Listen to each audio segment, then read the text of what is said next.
Assalamualaikum warahmatullahi wabarakatuh. Pemirsa yang berbahagia, kali ini saya ketemu dengan Ibu Agustin lagi. Assalamualaikum Ibu. Waalaikumsalam. Ya, jangan bosan-bosan ya Bu ya. Enggak lah. Ketemu dengan saya. Untuk Pekalongan gitu, nggak lihat resepnya, lihat Iya. Pekalongannya. Baik, Ibu, kemarin saya ketemu dengan dua orang tua. Iya. Datang ke kantor saya. Mereka sebelumnya janjian mau curhat tentang anaknya. Anaknya yang pertama kelas 1 SMA yang besar. Iya. Kemudian yang punya masalah itu, yang dia sulit untuk menyelesaikan masalah itu, anak yang kedua kelas 4 SD. Jadi kalau pagi selama ini dia perempuan karir, ya, bekerja, bapaknya juga bekerja, suaminya bekerja. Ketika berangkat dia bilang, dia kalau nanti ada tugas ibu akan kirim dan kerjakan ya. Ngomongnya sih iya aja gitu kan. Iya. Tapi setelah pulang ternyata dia masih bermain game. Loh, kok kenapa nggak dikerjakan gitu kan? Mungkin karena dia nggak punya bahasa ya, bagaimana cara membuat kesepakatan dengan anak, kemudian bagi anak patuh dan macam-macam. Dan satunya lagi sama ibu-ibu tapi masih TK ya. Kalau masih TK kan masih bisa dipaksa ini itu kan, dan tinggal dengan simbahnya kan, itu jauh lebih mudah kan. Bu, ini gimana kebutuhannya? Ini bukan orang tua udah 1 tahun seperti ini, bagaimana cara menyelesaikannya itu? Iya, kemarin kita diskusinya tentang ya kendala yang dihadapi orang tua ya. Betul. Diskusi dulu yang pertama kita sharing tentang peran orang tua. Ya. Nah ini yang kita khawatirkan sebetulnya. Betul. Ketika kita bicara pada titik ini kan permasalahan timbul ya. Jadi sebetulnya banyak penelitian yang menunjukkan selama pandemi ini memang orang tua mempunyai beberapa kesulitan. Tentang kuotanya yang mahal, internet yang susah, tidak punya handphone, tidak bisa mendampingi secara penuh, itu juga masuk. Tidak punya kemampuan untuk bisa dalam konteks isi pembelajaran ya. Jadi tidak tahu harus bagaimana. Nah, permasalahan itu semua sebetulnya kan kalau kita lihat timbul karena tadi ada catatan waktu kita diskusi awal, peran kita itu tidak penuh kita lakukan. Sebelumnya, jadi pada saat pandemi kita baru gagap, ternyata kita belum mempersiapkan itu semua. Nah, kalau mau bicara pencegahan dan pengurangan risiko, mestinya kita kembali ke peran itu dulu kan. Artinya peran itu harus dipenuhi oleh orang tua, sekolah juga. Nanti kita hari ini mungkin ke sekolah juga bicaranya. Nah, ketika peran tidak terpenuhi, permasalahan timbul. Nah, saat permasalahan timbul, kita bisa kategorikan permasalahan orang tua atau guru atau siswa ini masuk kategori ringan, sedang atau berat.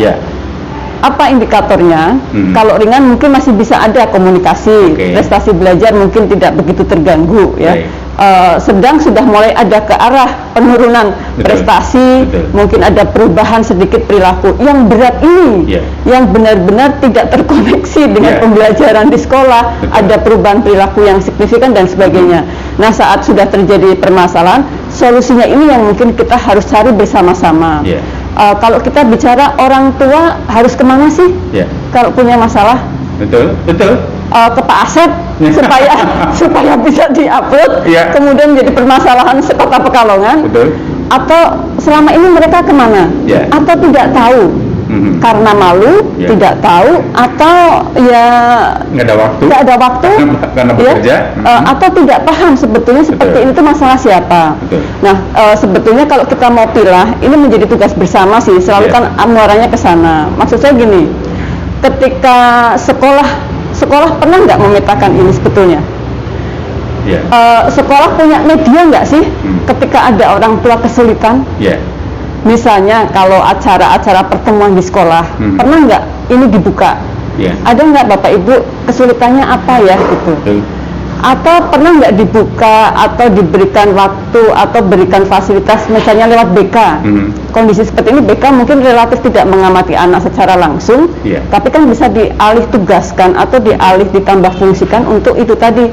Orang tua yang mengalami kesulitan dalam mendampingi anak atau kesulitan ini selama masa pandemi bisa konsultasi ke sekolah dengan guru BK misalnya. Iya kan? Pernah ada nggak? Ini saya juga mau cek ke teman-teman di sekolah mana yang sudah membuka. Nah, itu di sekolah. Nah, kalau lembaga pemerintah yang disediakan misalnya seperti kita, Betul. kita ini kan sudah ada Puspaga nih, Ya. Pusat Pembelajaran Keluarga LPPAR ya. Kita konteksnya juga ke arah sana. Adalah Kondik di Dinas Pendidikan. Ini kalau orang tua nggak paham, minimal sekolah bisa mengadvokasi. Ini tempat-tempat seperti ini. Nah, nanti disitulah baru kita bisa penanganan kasus by kasus gitu. Jadi nggak bisa kita kemudian, ini saya kira tidak semua orang tua, tetapi persentasenya tetap ada. Betul. Nah, masalahnya di mana? Kita harus cari ulik kan gitu. Kalau misalkan ya orang tua ini dibekali skill, misal nih, kalau orang tua yang ngeluh ke saya ini ketemu Ibu Agustin misalkan, ini Ibu Agustin akan bilang apa ke mereka berdua ini? Jadi yang pertama saya pengen ketemu dulu. Biasanya dalam assessment awal ketika sebuah kasus muncul, itu lebih baik disadari dulu bahwa itu masalah. Karena ada orang tua yang anaknya bermasalah, penyebabnya mereka nggak menyadari. Diam-diam aja gitu. Nyantai aja, malah nyalahin sekolah, nyalahin apapun yang bisa. Nah, menurut saya kesadaran orang tua saat dia punya problem yang berpengaruh pada anak itu menjadi penting, sehingga dia akan mencari tahu. Saat datang ke saya, itu yang modal utama. Jadi kalau itu tahu masalah, pasti dia ada motivasi ingin mencari solusinya. Nah, saat itulah kita bisa diskusi. Sejauh mana sih sebetulnya kesulitannya apa? Kerja oke. Terus gimana kalau kerja itu apa full benar-benar kerja atau ada waktu-waktu kontak atau telepon? Karena sebetulnya secara substansi nggak bisa anak ditinggal di rumah dengan kondisi PJJ, orang tua kerja dua-duanya. Harus ada pengganti sebetulnya. Kenapa? Karena pengawasannya tidak penuh. Salah satu resiko pengawasan yang tidak penuh adalah satu, anak-anak tidak taat pada perintah tugas yang diberikan. Yang kedua, main gadget. Nah, resikonya itu berat. Jadi orang tua biar menyadari bahwa saat dua-duanya bekerja, maka resiko terbesar adalah seperti itu. Nah, harusnya gimana solusinya? Ada nggak? Nenek ada nggak? Paman ada nggak? Pokoknya di sini nggak ada saudara, harus bagus gitu ya. Misalnya kan kadang orang tua itu nggak ada siapa-siapa, saya sendirian, kayaknya semua sudah tertutup. Bisa nggak belajar bareng dengan temennya yang orang tuanya ada yang di rumah? Kan bisa begitu. Misalnya ya dengan segala kerendahan hati, Pak Asep, saya titip ya, boleh Pak ya, anak saya biar belajar di sini. Daripada sendirian main game. Iya, saya titipin ya Pak. Terus pokoknya anulah titip, terus ya kita pengen tahu diri ya, misalnya nyiapin snacknya, makannya, apapun lah. Secara kekeluargaan mungkin karena memang saya harus kerja gitu. Ini untuk support keluarga, macam-macam itu bisa kita sampaikan. Saya kira itu salah satu solusinya. Kalau usia kelas 4 SD, kemudian orang tuanya membuat kesepakatan dengan anak bahwa ini ibu atau bapak mau berangkat, kemudian ini ada pekerjaan, kemudian nanti dikerjakan ya, kemudian nanti dievaluasi, mungkin nggak dikerjakan? Mungkin, tetapi itu kecil. Kecil ya? Soalnya gini, sebelum kelas 4 polanya seperti apa yang diterapkan? Jadi nggak bisa kita memberikan satu katakanlah sebuah disiplin, tetapi itu belum menjadi habituasi. Baik. Jadi kalau dari kecil, ini akan membuktikan orang tua yang dari kecilnya anak itu udah tahu disiplin, pembatasan gadget atau diperkenalkan gadget tapi dengan tanggung jawab, nggak akan khawatir. Tetapi yang tidak, itu iya, jadi menurut saya beresiko lah kalau memang itu disiplin instan gitu ya. Kan persoalannya ada dua. Yang pertama persoalan mengerjakan tugas, yang kedua persoalan mainan gadget gitu kan. Ini kan kalau mungkin tidak mengerjakan tugas, tugasnya agak keteteran atau dikerjakan tetapi tidak maksimal, orang tua masih oke lah. Tapi ketika main gadget, main game seharian, bahkan ada diceritai ibu itu ada beberapa anak yang Bu minta top up untuk ini main game online gitu kan, ibunya geleng-geleng aja gitu, buat apa itu kan, sampai ke level itu. Jadi problemnya ada dua Bu. Kalau kita pahami gadget itu sebetulnya kan cukup berbahaya kalau diberikan penuh kepada anak-anak. Nggak usah anak-anak, kita dewasa kalau tidak paham sama. Ada kecenderungan akan menjadi sebuah edik kecanduan. Apalagi itu saat kita punya masalah, pelariannya ke situ. Nah, itu masalahnya. Jadi sebetulnya saat anak-anak bermain game, maka dia tidak akan pernah bisa fokus untuk mengerjakan tugas. Iya. Jadi itu selalu dari situ dulu. Jadi supaya anak-anak taat dan patuh serta disiplin mengikuti tugas, sebetulnya gadget ini hanya media. Ya. Anak-anak yang sudah terbiasa tidak akan terpengaruh karena dia lebih fokus untuk mengerjakan tugasnya. Betul. Kan ada bedanya di situ. Orang tua sebenarnya bisa menilai ini selama ini polanya gimana sih. Ternyata ada anak-anak yang walaupun dipegangi gadget, dia justru termotivasi pembatasan waktu yang diberikan oleh sekolah mengerjakan tugas. Jadi nanti kalau sudah ada space kosong baru main. Artinya mainnya itu menjadi prioritas kedua. Lah anak-anak yang bermasalah atau tidak ada disiplin itu yang prioritas pertama. Iya. Gitu, ya. Kemudian ini gimana caranya meminjamkan gadget pada anak atau gadget orang tuanya dikasihin ke anak atau bagaimana, Bu? Jadi kalau polanya dari sejak dini, kita harus cek anak usia 2 tahun atau di bawah 5 tahun kan nggak boleh kita pegangi. Betul. Sementara kita cenderung mengenalkan itu boleh, tetapi tidak dikenalkan dalam konteks sebenarnya nggak perlu sih. Kalau untuk lagu-lagu nyanyi aja kita yang nyanyi. Betul. Kalau sambil mau nggak harus diliatin. Masalahnya kan kita cenderung menstimulasi visualnya anak, sehingga anak-anak lebih fokus pada visualisasi daripada auditorinya gitu. Sebenarnya kalau nggak harus dilihatin nggak apa-apa, sambil lagunya didengerin lewat tape recorder atau apa gitu. Nah saat usia SD mungkin ketika sebenarnya nggak usia SD, ada anak-anak balita yang bertanya saat orang tuanya tidak tahu, maka orang tua bisa membuka itu di internet. Anak-anak akan melihat bahwa sesuatu yang tidak diketahui ternyata bisa cari tahu di internet. Itu proses pengenalan awal. Oh ini kalau adik nggak tahu bisa. Itu anak-anak umur 4-5 sudah paham seperti itu. Jadi SD ketika pertanyaannya ke pembelajaran bisa. Nah satu itu, yang kedua perilaku orang tuanya tentu saja. Kalau orang tuanya juga sudah sangat intens dengan gadget, biasanya dia akan mengabaikan pengasuhan. Nah saat disitulah sebetulnya masalah mulai timbul. Jadi sebetulnya boleh jadi yang punya masalah awal orang tuanya. Jadi orang tuanya yang kecanduan, dia modelingkan ke anaknya akhirnya oh gitu toh hidup itu ya pegang HP gitu. Ya itu maksud saya. Jadi dari awal. Nah kalau kita mau bisa dikasihkan usia berapa idealnya dikasihkan? Sebetulnya kalau kita mau kepemilikan, kalau kepemilikan yang dibutuhkan itu anak-anak SMA sebetulnya. Ya kan, anak-anak SMP aja saya sepakat sekolah-sekolah SMP kalau toh bawa harus dititipkan di guru BK. Artinya sebetulnya kita tidak membutuhkan untuk komunikasi karena di sekolah bisa pakai komunikasi sekolah. Cuman mungkin kadang-kadang sekolah yang memulai membuat grup-grup yang akhirnya anak-anak enggak punya gitu. Harusnya kalau sudah ketemu di sekolah ya sudah. Mungkin grupnya kita yang orang tua aja. Nah, gitu ya. Nah, kalau SMA menurut saya kalau kita sudah kuat, SMA ini kan sudah persiapan untuk dia mulai mandiri dalam tingkat yang lebih besar, kuliah dan sebagainya. Jadi aktivitas organisasinya dan sebagainya, menurut saya gitu sih. Kalau dari sisi guru misalkan, kalau yang sepengetahuan Bu Agustin, pernah nggak misalkan guru ini mempertimbangkan bahwa ketika dia upload tugas dalam bentuk daring, itu kan uploadnya tetap orang tua ya, tapi kan orang tua pasti akan berpikir wah anak ini harus dikasih HP gitu ya.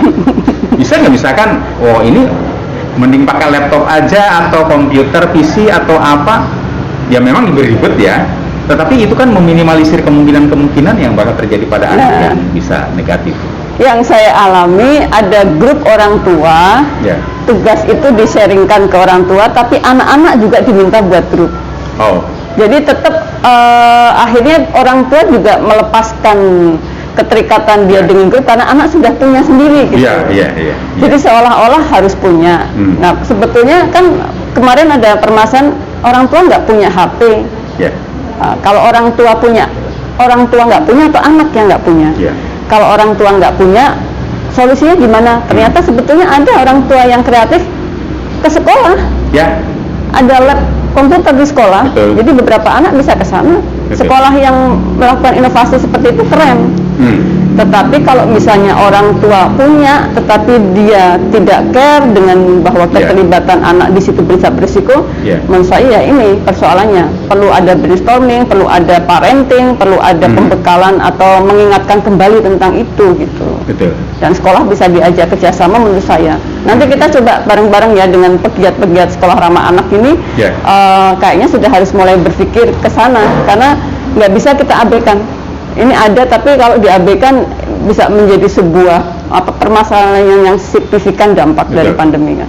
Ya, kemarin ketika saya wawancara dengan Pak Rasno, Kepala Dinas Pendidikan, saya bertanyakan mungkin nggak skenario pembelajaran tatap muka itu setiap hari, dan jawabannya nggak mungkin. Artinya masih tetap walaupun ada PTM, pembelajaran tatap muka, masih tetap ada waktu di mana anak itu di rumah dan mengerjakan soal di rumah. Nah, ini yang membuat orang tua ini lo kok nanggung gitu kan, masalahnya nggak kelar gitu kan, masih tetap ada sisa waktu di mana anak ini bermain game, bermain HP kan. Enggak, menurut saya masalahnya bukan di situ ya. Orang tua tidak bisa juga mengatakan bahwa pembelajaran yang tidak tatap muka setiap hari itu menimbulkan problem. Iya, tetapi ayo dong, problemnya di mana sih gitu. Maksud saya seperti itu. Tatap muka setiap hari juga belum tentu menyelesaikan masalah kalau anak itu tetap punya masalah dari rumah sebetulnya. Jadi jangan, kan kita ini tandem ya. Betul. Orang tua sama sekolah ini kan tandem. Fasilitator utamanya itu harus orang tua gitu loh maksudnya. Nah, orang tua memang punya problem, ada yang nggak mampu kapasitas SDM-nya, macam-macam. Nah, kita berharap mendorong sekolah memfasilitasi lah buat orang tua yang memang kapasitas sebagai fasilitator utama itu dia belum memenuhi lah. Caranya gimana? Ya ayo dong diadakan pertemuan buat sharing seperti itu. Itu beberapa contoh sekolah yang melakukan keren loh. Jadi ada orang tua kemudian punya masalah, orang tua yang lain sharing. Kalau saya gini loh, gitu loh. Nah, sharing problem seperti itu menurut saya itu lebih efektif. Jadi dari banyak sisi. Saya juga kerja loh Bu, berarti anakku tak titipin gitu misalnya gitu ya. Anak saya titipin Bu gitu. Atau kalau nggak PAUD, deket sekolah, tak cari Bu yang deket sekolah. Kerjaan saya itu ada PAUD. Nah, memang nggak tatap muka, tapi karena gurunya masuk tak titipin Bu gitu. Gitu misalnya, saya repot sedikit tapi biarlah daripada itu. Artinya sebetulnya bisa saja orang tua ini punya solusi yang kreatif. Kitanya aja yang mungkin udah saklek, udah tertutup semua, beberapa orang tua kan gitu ya. Artinya orang tua harus paham memetakan jenis-jenis masalah apa, ada berapa masalah, berusaha cari solusinya. Dan kalau cari solusi sendiri dia kesulitan, pastilah harus kita juga membantu memfasilitasi itu, karena tidak semua orang tua berpendidikan kan. Yang berpendidikan aja kadang mungkin tidak paham bahwa itu menjadi persoalan penting, apalagi yang mungkin secara SDM kurang gitu. Iya, jangan-jangan si ibu yang curhat ke saya ini, dia ini berusaha untuk menyelesaikan sendiri gitu ya. Suaminya bekerja, dianya bekerja, tuh bingung gimana, siapapun akan bingung ya. Artinya harus berdiskusi dengan sekolah, kemudian dengan orang tua yang lain, mesti kalau difasilitasi, atau kalau enggak ya, lewat Pak Asep juga, Pak Asep bisa ngasih gambaran kan, sudah belum Bu, titipin ke tangga atau nenek atau apa, atau dititipin di sekolah aja Bu lewat di labnya. Jadi bilang sama sekolah karena ini berisiko, tidak saya kasih HP tapi biar berangkat ke sekolah. Itu memungkinkan loh. Karena dari jumlah siswa itu tidak semuanya orang tuanya dua-duanya bekerja. Ada juga yang di rumah bisa dititipin di situ gitu kan. Ada sekolah yang memang di labnya itu 5-7 anak. Seperti itu kan enggak apa-apa. Dan itu tetap boleh, kita pertemuan 50 orang aja boleh kok. Asal prokes. Karena kalau misalkan memaksakan anak bertemu tatap muka seluruhnya kan nggak mungkin juga kan? Nggak bisa kayak gitu. Itu kita tidak paham bahwa situasi global itu bisa berubah, dan perubahan itu nggak bisa kita harusnya gini loh, harusnya kita nggak bisa. Itu kan tidak kita prediksi ya. Jadi kita mesti fleksibel juga, dan orang tua yang fleksibel menghadapi berbagai perubahan itu juga menjadi modeling buat anak. Jadi anak juga akan melihat nggak masalah sih, tatap muka boleh, di rumah boleh. Sudah apa aja, jadi enggak harus gini gitu. Gitu Pak Seth. Iya, luar biasa. Ini solusi Bu Agustin. Memang harus kolaborasi berarti ya. Kali ini nggak bisa sendiri-sendiri ya. Terutama kalau ini persoalan yang Pak Asep sampaikan, menurut saya sekolah sudah saatnya harus memahami. Ini ada permasalahan yang nggak bisa diabaikan. Ayo dalam pandemi pun pertemuan dengan orang tua bisa kok dilakukan. Untuk membahas permasalahan mereka. Nanti lebih intens dengan BK atau Lakondik atau mungkin Puspaga yang mempunyai masalah berat itu tadi. Dirujuk bisa. Karena ini kondisi seperti ini kita tidak tahu kapan berakhir. Itu. Nggak bisa. Tahun depan akan tetap full, nggak mungkin kan? Nggak bisa. Oke. Bu Agustin, terima kasih. Ya, sama-sama. Ya, solusi. Sukses. Ya. Pemirsa, demikian pembicaraan dan perbincangan secara diskusi saya dengan Bu Agustin. Ternyata ada solusi dari setiap persoalan. Terima kasih para pemirsa sekalian. Kita bisa bertemu dalam segmen yang berbeda. Assalamualaikum warahmatullahi wabarakatuh. Waalaikumsalam warahmatullahi wabarakatuh.